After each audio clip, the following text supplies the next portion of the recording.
Cette capsule vous est présentée par la boutique Maixou pour vos peluches et articles décoratifs geeks. Bonjour, Gilles ici pour Ciné Techno. Je vous parle du film Valley of the Gods, distribué par Wellgo USA, réalisé par Lech Majewski et mettant en vedette Josh Hartnett, John Malkovich et Bérénice Marlowe, sorti en magasin et en numérique le 11 août 2020. À noter que cette critique se base sur la copie numérique du film. Un écrivain cherche à rencontrer Westeros, l'homme le plus riche de la Terre. Ce dernier possède un empire financier imposant et se cache dans un château qui recèle bien des mystères. Toros convoite aussi un territoire sacré pour les Amérindiens Navajo afin d'en extraire de l'uranium. Autant le dire tout de suite, Valley of the Gods c'est vraiment pas grand public. Je le décrirais plutôt comme une rêverie surréaliste, allégorique, franchement bizarre, souvent d'une opacité déstabilisante. C'est une réflexion qui mêle beaucoup de concepts philosophiques grandioses, existentialistes et fondamentaux, un point tel qu'on s'y perd assez vite. On peut pas par contre reprocher à Valley of the Gods de manquer d'ambition, mais si les films difficilement accessibles vous rebutent, tenez-vous bien loin de ce truc. J'ai trouvé pas mal d'influences diverses dans cette œuvre abstraite et très belle, un peu de Roy Anderson, un peu de Werner Herzog. On remarque aussi des clins d'œil plus directs, notamment au Citizen Kane d'Orson Welles ou au 2001 Space Odyssey de Stanley Kubrick.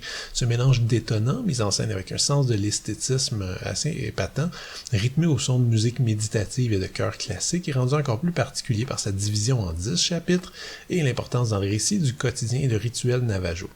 Josh Hartnett semble un petit peu sur le pilote automatique, sa performance est adéquate, mais pour moi c'est John Malkovich qui m'a vraiment impressionné dans le rôle d'un homme qui à peu de choses près devenu un véritable dieu. Dans l'ensemble, cependant, ce sont surtout les décors qui prennent le dessus sur les personnages, tous finalement des rôles secondaires, sans que le film présente de rôle principal discernable.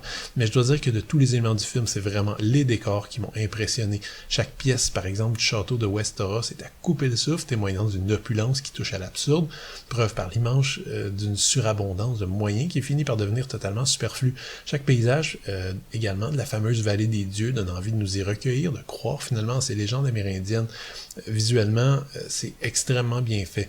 Bref, Valley of the Gods est pour le moins atypique et mérite aisément plusieurs visionnements pour les cinéastes plus courageux. Le problème, c'est que le réalisateur a clairement pas l'intention de répondre à la moindre question soulevée et garde son spectateur surtout à une bonne distance de ses personnages. J'ai déjà dit que tous les personnages donnent l'impression d'être secondaires et c'est à mon avis le gros point faible. Valley of the Gods aspire à une expérience un peu plus humaine et émotionnelle qu'un film de Kubrick par exemple. Il se veut davantage premier degré que les films cyniques et un peu absurdes de Roy Anderson. La dernière scène en témoigne d'ailleurs. Le problème, c'est qu'en demeurant à la fois abstrait dans son propos et extrêmement froid dans sa présentation des personnages, l'expérience ne nous touche absolument pas. On regarde Valley of the Gods comme on regarde un bel objet d'art dans un musée, on est intéressé du début à la fin, stimulé, étonné, mais il n'y a rien ici qui émeut ou nous touche. Je trouve absolument admirable le travail effectué par le réalisateur, mais je doute que Valley of the Gods trouve un jour son public. Je recommande sans problème ce film à tous ceux qui aiment les œuvres improbables, qui défient les genres et les conventions habituelles, comme par exemple Naked Lunch ou Southland Tales. En ce qui me concerne, j'ai beaucoup aimé malgré la grande froideur de l'ensemble. C'était Gilles, merci, bon visionnement.